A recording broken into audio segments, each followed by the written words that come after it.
শ্রী চৈতন্যচরিতামৃত আদিলীলা অষ্টম পরিচ্ছেদ গ্রন্থকারের কৃষ্ণ গুরু ও বৈষ্ণবের আজ্ঞা গ্রহণশীল ভক্তিবিনোদ ঠাকুর তার অমৃতপ্রবাহ ভাষ্যে শ্রীচৈতন্য চরিতামৃতের অষ্টম পরিচ্ছেদের সংক্ষিপ্তসার প্রদান করেছেন। এই অষ্টম পরিচ্ছেদে শ্রীচৈতন্য নিত্যানন্দের মাহাত্ম্য এরূপে বর্ণিত হয়েছে যে, জন্মে জন্মে কৃষ্ণনাম করলেও নামাপরাধ থাকলে প্রেমোদন লাভ হয় না। এতে বুঝতে হবে যে, নামাপরাধীর সাত্ত্বিক বিকারাদি কেবল ছল মাত্র। যিনি অকপটে চৈতন্য নিত্যানন্দের নাম নিয়ে আনন্দ প্রকাশ করেন, প্রভুদয় তার হৃদয়কে সাক্ষাৎ নিরপরাধ করেন, তখন তার কৃষ্ণ নামে প্রেমগম হয়। শ্রীবৃন্দাবন দাস ঠাকুরকৃত শ্রীচৈতন্য ভাগবতে তদীয় সূত্রধৃত শেষলীলা বর্ণিত হতে বাকি ছিল। শ্রীবৃন্দাবনবাসী বৈষ্ণবগণের আজ্ঞায় এবং শ্রীল মদনমোহনের আজ্ঞামালা প্রাপ্ত হয়ে কবিরাজ গোস্বামী এই গ্রন্থ রচনা করেছেন। শ্লোক ১। যে ভগবান শ্রীচৈতন্যদেবের ইচ্ছায় আমি মূর্খ এবং জড়বৎ হওয়া সত্ত্বেও হঠাৎ এই গ্রন্থ রচনারূপ নৃত্যকার্য আরম্ভ করেছি, তাকে আমি বন্দনা করি। ২। শ্রীকৃষ্ণ চৈতন্য মহাপ্রভু, যিনি গৌরচন্দ্র নামেও পরিচিত, তার জয় হোক। পরম আনন্দময় নিত্যানন্দ প্রভুরও জয় হোক। ৩। কৃপাময় শ্রী অদ্বৈত আচার্য প্রভুর জয় হোক এবং গদাধর পণ্ডিত মহাশয়ের জয় হোক। ৪। শ্রীবাস ঠাকুর এবং শ্রীচৈতন্য মহাপ্রভুর অন্য সমস্ত ভক্তবৃন্দের জয় হোক। প্রণত হয়ে আমি তাদের সবার চরণে বন্দনা করি। ৫। পঞ্চতত্ত্বের শ্রীপাদপদ্ম স্মরণ করে মুখ কবিতে পরিণত হয়, পঙ্গু পর্বত লঙ্ঘন করে এবং অন্ধ আকাশে তারকারাজি দর্শন করতে পারে। ৬। শ্রীচৈতন্য চরিতামৃতের এই সমস্ত উক্তি তথাকথিত যে সমস্ত পণ্ডিতেরা মানে না, তাদের বিদ্যাপাঠ ভেকের কোলাহলের মতো। ৭। যে পঞ্চতত্ত্বের মহিমা স্বীকার করে না অথচ ভক্তির ভান করে, সে কখনোই কৃষ্ণের কৃপা লাভ করতে পারে না এবং তার অন্য কোন গতিও নেই। ৮। পুরাকালে জরাসন্ধের, কংসের শ্বশুর, মতো রাজারাও নিষ্ঠা সহকারে বৈদিক ধর্ম পালন করে বিষ্ণুর পূজা করত। ৯। যদি কেউ শ্রীকৃষ্ণকে পরমেশ্বর ভগবান বলে না মানে, তবে সে একটি দৈত্য। তেমনি, যেই শ্রীচৈতন্যদেবকে পরমেশ্বর ভগবান শ্রীকৃষ্ণ বলে মানতে না চায়, তাকেও একটি দৈত্য বলেই জানতে হবে। ১০। শ্রীচৈতন্য মহাপ্রভু বিবেচনা করেছিলেন, আমাকে যদি লোকে না মানে, তাহলে তাদের সর্বনাশ হবে, তাই করুণাময় ভগবান সন্ন্যাস আশ্রম গ্রহণ করেছিলেন। ১১। কেউ যদি আমাকে একজন সন্ন্যাসী মনে করেও প্রণাম করে, তাহলে তার জড় জাগতিক দুঃখ দূর হবে এবং সে মুক্তি লাভ করতে পারবে। ১২। এই রকম কৃপাময় শ্রীচৈতন্য মহাপ্রভুকে যে ভজনা করে না, সে যদি মানব সমাজে অতি সম্মানিত ব্যক্তিও হয়, তাকে অসুর বলেই গণনা করতে হবে। ১৩।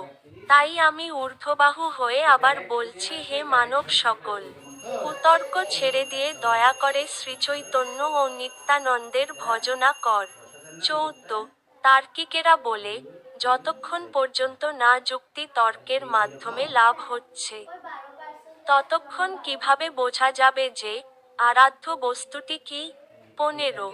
তুমি যদি সত্যি সত্যি যুক্তি তর্কের প্রতি আসক্ত হও, তাহলে দয়া করে শ্রীচৈতন্য মহাপ্রভুর দয়ার কথা বিচার কর। তা বিচার করলে দেখবে যে, তা কি অপূর্ব দয়া এবং তার ফলে তোমার চিত্ত চমৎকৃত হবে। ১৬। দশবিধ নাম অপরাধযুক্ত ব্যক্তি যদি বহুজন্ম শ্রবণ ও কীর্তন করেন, তবুও কৃষ্ণপদে প্রেমোদন লাভ করেন না। ১৭। জ্ঞানের দ্বারা আত্মতত্ত্ব লাভ করে মুক্ত হওয়া যায় এবং যাগযজ্ঞাদি পুণ্যকর্মের দ্বারা স্বর্গলোকে ইন্দ্রিয়সুখ ভোগ করা যায়। কিন্তু ভগবদ্ভক্তি এতই দুর্লভ যে, শত সহস্র বৎসর ধরে এই ধরনের যাগযজ্ঞ, তপস্যা আদি অনুষ্ঠান করেও তা লাভ করা যায় না। 18 কোন ভক্ত যদি ইন্দ্রিয় সুখ ভোগ অথবা মুক্তি চান, শ্রীকৃষ্ণ তৎক্ষণাৎ তা দান করেন। কিন্তু প্রেমভক্তি তিনি লুকিয়ে রাখেন, সহজে দান করেন না। 19 দেবর্ষি নারদ বললেন, হে মহারাজ যুধিষ্ঠির, পরমেশ্বর ভগবান শ্রীকৃষ্ণ সর্বদাই তোমাদের সহায়। তিনি কখনো তোমাদের পতি, কখনো গুরু, কখনো ইষ্টদেব, কখনো প্রিয় বন্ধু, কখনো কুলপতি, আবার কখনো কিঙ্কর হন। তোমরা অত্যন্ত সৌভাগ্যবান, কেননা এই সম্পর্ক কেবল ভক্তিযোগের মাধ্যমেই সম্ভব। ভগবান অনায়াসে মুক্তি দান করতে পারেন, কিন্তু তিনি ভক্তিযোগ সহজে দান করেন না। কারণ তার ফলে তিনি ভক্তের কাছে বাধা পড়ে যান। 20 এই কৃষ্ণপ্রেম শ্রীচৈতন্য মহাপ্রভু যেখানে সেখানে দান করেছেন। এমনকি জগাই মাধাইয়ের মতো সবচাইতে অধঃপতিত মানুষদেরও তিনি তা দান করেছেন। সুতরাং যারা পুণ্যবান এবং পারমার্থিক মার্গে নিষ্ঠাপরায়ণ, তাদের কথা আর কি বলবো। 21 শ্রীচৈতন্য মহাপ্রভু হচ্ছেন সম্পূর্ণভাবে স্বাধীন পরমেশ্বর ভগবান। তাই যদিও ভগবৎ প্রেম হচ্ছে সব চাইতে নিগুড় ঐশ্বর্যের ভাণ্ডার, তবুও তিনি নির্বিচারে যাকে তাকে সেই প্রেম বিতরণ করলেন। 22 অপরাধী হন বা নিরপরাধী হন, এখনো যদি কেউ শ্রীকৃষ্ণ চৈতন্য প্রভু নিত্যানন্দ নাম গ্রহণ করেন, তাহলেই তিনি তৎক্ষণাৎ আনন্দে বিহ্বল হয়ে পড়েন। তখন তার সারা দেহ পুলকিত হয় এবং চোখ দিয়ে আনন্দাশ্রু ঝরে পড়ে। 23 নিত্যানন্দ প্রভুর কথা বলার ফলে তাদের চিত্তে কৃষ্ণপ্রেমের উদয় হয়। তাদের সর্বাঙ্গ আনন্দে উদ্বেলিত হয় এবং গঙ্গার ধারার মতো তাদের চোখ দিয়ে আনন্দাশ্রু ঝরে পড়ে। 24 কৃষ্ণ নাম অপরাধীর বিচার করে, তাই কেবল হরে কৃষ্ণ নাম উচ্চারণ করলেও অপরাধীর চিত্তে ভগবৎ প্রেমের উদয় হয় না। 25 হরিনাম গ্রহণ করলে যার হৃদয়ে বিকার, নেত্রে জল এবং গাত্রে রোমাঞ্চ না হয়, তার হৃদয় লোহার মতোই কঠিন। নামপ্রভুর চরণে অপরাধের ফলেই এই অবস্থা হয়। 26 নিরপরাধে হরে কৃষ্ণ মহামন্ত্র কীর্তন করার ফলে সমস্ত পাপ বিনষ্ট হয়। তার ফলে ভগবদ্ভক্তি যা প্রেমের কারণ, তা প্রকাশিত হয়। 27 যখন ভগবৎ প্রেমের উদয় হয়, তখন শ্বেত, কম্প, পুলক, অশ্রু ও স্বরভঙ্গ আদি প্রেমের বিকারগুলি প্রকাশ পায়। 28 হরে কৃষ্ণ মহামন্ত্র কীর্তনের ফলে পারমার্থিক জীবনে প্রভূত উন্নতি হয় এবং তার ফলে ভববন্ধন মোচন হয় এবং কৃষ্ণপ্রেম লাভ হয়। এই কৃষ্ণ নামের এতই বল যে, এক কৃষ্ণ নামের ফলে এই সমস্ত চিন্ময় সম্পদ লাভ করা যায়। 29-30 বারবার এই কৃষ্ণনাম গ্রহণ করা সত্ত্বেও যদি কৃষ্ণপ্রেমের উদয় না হয় এবং চোখ থেকে আনন্দাশ্রু ঝরে না পড়ে, তাহলে বুঝতে হবে যে তার প্রচুর অপরাধ রয়েছে, তাই কৃষ্ণনামের বীজ অঙ্কুরিত হচ্ছে না। 31 কিন্তু কেউ যদি একটু শ্রদ্ধা সহকারে শ্রীচৈতন্য মহাপ্রভু ও শ্রীনিত্যানন্দ প্রভুর নাম গ্রহণ করেন, তাহলে অচিরেই তিনি সমস্ত অপরাধ থেকে মুক্ত হবেন। ফলে যখন তিনি হরে কৃষ্ণ মহামন্ত্র কীর্তন করবেন, তখন তিনি ভগবৎ প্রেম অনুভব করবেন এবং তার চোখ দিয়ে আনন্দাশ্রু ঝরে পড়বে। 32 শ্রীচৈতন্য মহাপ্রভু হচ্ছেন সম্পূর্ণরূপে স্বতন্ত্র পরমেশ্বর ভগবান, তিনি অত্যন্ত উদার। তার ভজনা না করলে উদ্ধার পাওয়া যায় না। 33 হে মূর্খগণ, চৈতন্যমঙ্গল পাঠ কর। এই গ্রন্থ পাঠ করলে শ্রীচৈতন্য মহাপ্রভুর মহিমা জানতে পারবে। 34 ব্যাসদেব যেভাবে শ্রীকৃষ্ণের সমস্ত লীলা শ্রীমদ্ভাগবতে বর্ণনা করেছেন, শ্রীল বৃন্দাবন দাস ঠাকুর ঠিক সেভাবেই শ্রীচৈতন্য মহাপ্রভুর লীলা বর্ণনা করেছেন। 35 শ্রীল বৃন্দাবন দাস ঠাকুর শ্রীচৈতন্য মঙ্গল রচনা করেছেন। এই গ্রন্থ শ্রবণ করলে সব রকম অমঙ্গল নষ্ট হয়ে যায়। ৩৬ শ্রীচৈতন্য মঙ্গল পাঠ করলে শ্রীচৈতন্য মহাপ্রভুর ও শ্রীনিত্যানন্দ প্রভুর মহিমা হৃদয়ঙ্গম করা যায় এবং কৃষ্ণ ভক্তির চরম সিদ্ধান্তে উপনীত হওয়া যায়।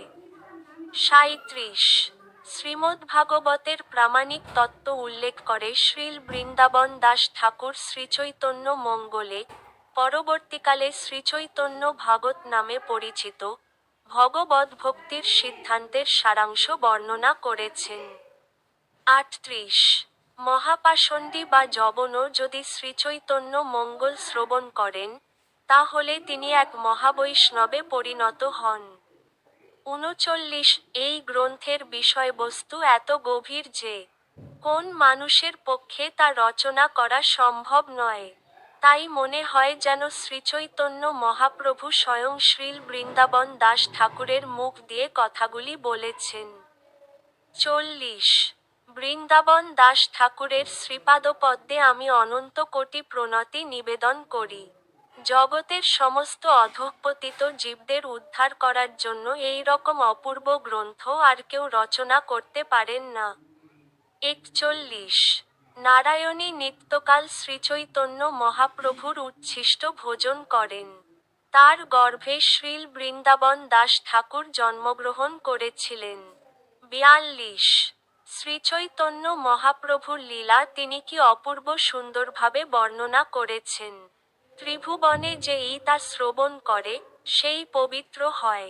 ৪৩ আমি বিনীতভাবে সকলের কাছে নিবেদন করি, তারা যেন শ্রীচৈতন্য মহাপ্রভু ও নিত্যানন্দ প্রভু প্রদত্ত ভগবদ্ভক্তির পন্থা গ্রহণ করেন। তার ফলে সংসার দুঃখ থেকে তারা মুক্ত হবেন এবং চরমে ভগবৎ প্রেমানন্দ লাভ করবেন। ৪৪ শ্রীল বৃন্দাবন দাস ঠাকুর চৈতন্য মঙ্গল রচনা করেছেন এবং তাতে তিনি সর্বতোভাবে শ্রীচৈতন্য মহাপ্রভুর লীলা বর্ণনা করেছেন। ৪৫ প্রথমে তিনি সূত্রের আকারে মহাপ্রভুর সমস্ত লীলা বর্ণনা করেছেন এবং তারপর সেই সকল সূত্র বিস্তারিতভাবে বর্ণনা করেছেন। ৪৬ শ্রীচৈতন্য মহাপ্রভুর লীলা অনন্ত অপার। তাই সেই সমস্ত লীলা বর্ণনা করতে করতে গ্রন্থটি বিরাট হয়ে উঠল। ৪৭ সেই বিস্তার দেখে তার মনে একটু সংকোচ হল, তাই সূত্রধৃত কোন কোন লীলা তিনি বর্ণনা করলেন না। ৪৮ নিত্যানন্দ প্রভুর লীলা বর্ণনা করার সময় তিনি ভাবাবিষ্ট হলেন এবং আনন্দে মগ্ন হয়ে সেই লীলা বর্ণনা করলেন, কিন্তু শ্রীচৈতন্য মহাপ্রভুর শেষ লীলা অব্যক্তই রয়ে গেল। ৪৯ সেই সমস্ত লীলার বর্ণনা শুনতে বৃন্দাবনবাসী সকল ভক্তের মন উৎকণ্ঠিত হল। ৫০ বৃন্দাবনে কল্পবৃক্ষের নিচে এক সুবর্ণ সদন রয়েছে, তা হচ্ছে মহাযোগপীঠ এবং সেখানে একটি রত্ন সিংহাসন রয়েছে। ৫১ সেই রত্ন সিংহাসনে ব্রজেন্দ্রনন্দন শ্রীগোবিন্দদেব বসে আছেন। তিনি হচ্ছেন সাক্ষাৎ অপ্রাকৃত কামদেব। ৫২ সেখানে দিব্য সামগ্রী, দিব্য বস্ত্র ও দিব্য অলঙ্কার দ্বারা শ্রীগোবিন্দদেবের রাজকীয় সেবা হয়। ৫৩ সেই গোবিন্দজির মন্দিরে হাজার হাজার সেবক ভক্তি সহকারে গোবিন্দজির সেবা করেন। এমনকি সহস্র বদনেও সেই সেবা বর্ণনা করা যায় না। ৫৪ সেই মন্দিরের প্রধান সেবক হচ্ছেন হরিদাস পণ্ডিত। তার গুণ ও যশ সর্বজগতে বিদিত। ৫৫ তিনি ছিলেন সুশীল, সহিষ্ণু, শান্ত, বদান্য, গম্ভীর, তার বাণী ছিল মধুর এবং তার আচরণ ছিল মহাধীর। ৫৬ তিনি ছিলেন সকলের প্রতি শ্রদ্ধাশীল এবং তিনি সকলের হিতসাধন তেন। কুটিলতা, মাৎসর্য এবং হিংসার লেশও তার হৃদয়ে ছিল না। ৫৭ শ্রীকৃষ্ণের যে সাধারণ ৫০টি গুণ, তা সবই তার শরীরে প্রকাশিত ছিল। ৫৮ যিনি শ্রীকৃষ্ণের প্রতি অনন্য ভক্তিসম্পন্ন, তার মধ্যে শ্রীকৃষ্ণ ও সমস্ত দেবতাদের সমস্ত সদ্গুণগুলি প্রকাশিত হয়। কিন্তু যিনি হরিভক্তিবিহীন তার মধ্যে কোন সদ্গুণই নেই। কেননা তিনি মনোরথের দ্বারা শ্রীকৃষ্ণের বহিরঙ্গা শক্তি জড় জগতের প্রতি নিরন্তর ধাবিত হচ্ছেন। ৫৯ অনন্ত আচার্য ছিলেন গদাধর পণ্ডিতের শিষ্য। তার শ্রীঅঙ্গ অনুক্ষণ কৃষ্ণপ্রেমে মগ্ন থাকত। তিনি ছিলেন অত্যন্ত উদার এবং সর্বতোভাবে উত্তম। ৬০ অনন্ত আচার্য ছিলেন সমস্ত সদ্গুণের আধার। তার মাহাত্ম্য বিচার করার ক্ষমতা কারো ছিল না। এই হরিদাস পণ্ডিত ছিলেন তার অত্যন্ত প্রিয় শিষ্য। ৬১ শ্রীচৈতন্য মহাপ্রভুর ও শ্রীনিত্যানন্দ প্রভুর প্রতি শ্রীহরিদাস পণ্ডিতের পরম বিশ্বাস ছিল। তাই, তাদের লীলায় ও তাদের গুণাবলিতে তার পরম উল্লাস ছিল। ৬২ তিনি সর্বদা বৈষ্ণবের সদ্গুণগুলি দর্শন করতেন এবং কখনো তাদের দোষ দেখতেন না। কায়মন ও বাক্যে তিনি বৈষ্ণবদের সন্তুষ্টি বিধান করতেন। ৬৩ তিনি নিরন্তর শ্রীচৈতন্যমঙ্গল পাঠ শ্রবণ করতেন এবং তার কৃপায় অন্যান্য সমস্ত বৈষ্ণবেরাও তা শুনতেন। ৬৪ চৈতন্য অঙ্গল পাঠ করে পূর্ণচন্দ্রের মতো তিনি বৈষ্ণব সভা উজ্জ্বল করতেন এবং তার গুণামৃতের দ্বারা তিনি বৈষ্ণবদের আনন্দ বর্ধন করতেন। ৬৫ অত্যন্ত কৃপাপূর্বক তিনি আমাকে শ্রীচৈতন্য মহাপ্রভুর শেষলীলা বর্ণনা করার জন্য আজ্ঞা করেছিলেন। ৬৬ বৃন্দাবনে শ্রীগোবিন্দজির সেবক গোবিন্দ গোসানি ছিলেন কাশীশ্বর গোস্বামীর শিষ্য। তার থেকে অধিক প্রিয় সেবক শ্রীগোবিন্দজির আর কেউ ছিলেন না।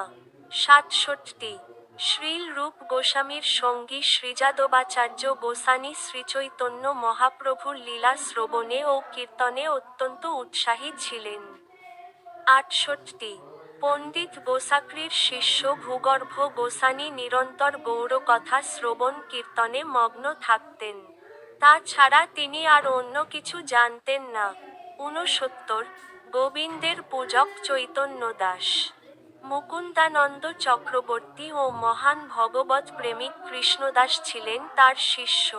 ৭০ অনন্ত আচার্যের এক শিষ্য ছিলেন শিবানন্দ চক্রবর্তী যার হৃদয়ে শ্রীচৈতন্য মহাপ্রভু ও শ্রীনিত্যানন্দ প্রভু নিরন্তর বিরাজ করতেন।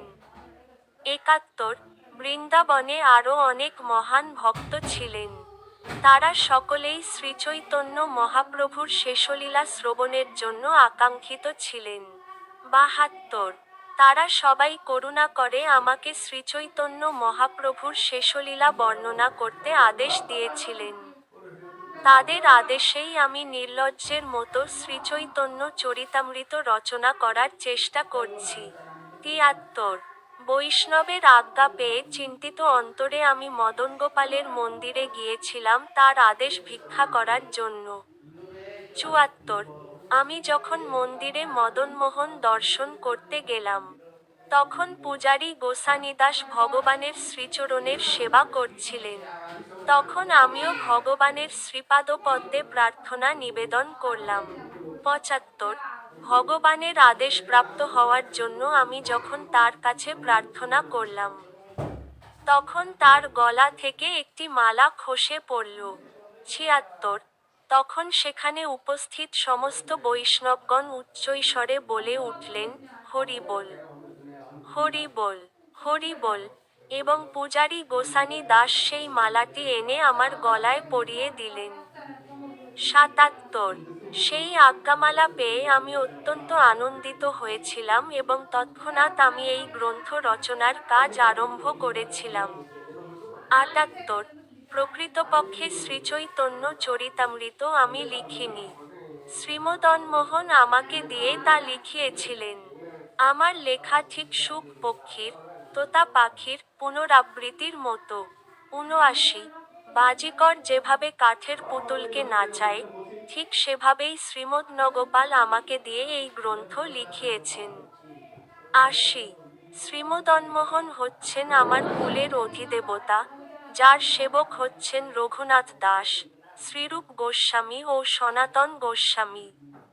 81 বৃন্দাবন দাস ঠাকুরের শ্রীপাদ পদ্ম ধ্যান করে। তার আজ্ঞা অনুসারে আমি এই কল্যাণকর গ্রন্থ লিখবার চেষ্টা করছি। 82 শ্রীল বৃন্দাবন দাস ঠাকুর হচ্ছেন শ্রীচৈতন্য মহাপ্রভুর লীলায় ব্যাসদেব। তাই তার কৃপা ছাড়া এই সমস্ত লীলা বর্ণনা করা সম্ভব নয়। 83 আমি মূর্খ, নীচকুলোদ্ভূত, নগণ্য এবং বিষয়ে লালসা পরায়ণ, কিন্তু তবুও বৈষ্ণবদের আজ্ঞার বলে আমি এই অপ্রাকৃত সাহিত্য রচনা করতে সাহস করছি। 84 শ্রীল রূপ গোস্বামী ও রঘুনাথ দাস গোস্বামীর শ্রীচরণের এমনই বল যে তার স্মরণে সমস্ত মনোবাঞ্ছা পূর্ণ হয়। 85 শ্রীল রূপ গোস্বামী ও শ্রীল রঘুনাথ দাস গোস্বামীর শ্রীপাদপদ্মে আমার প্রণতি নিবেদন করে, তাদের কৃপা প্রার্থনা করে এবং তাদের পদাঙ্ক অনুসরণপূর্বক আমি কৃষ্ণদাস শ্রীচৈতন্য চরিতামৃত বর্ণনা করছি। ইতি গ্রন্থকারের কৃষ্ণ, গুরু ও বৈষ্ণবের আজ্ঞা গ্রহণ বর্ণনা করে শ্রীচৈতন্য চরিতামৃতের আদিলীলার অষ্টম পরিচ্ছেদ সমাপ্ত। সম্পাদনায় ঋষি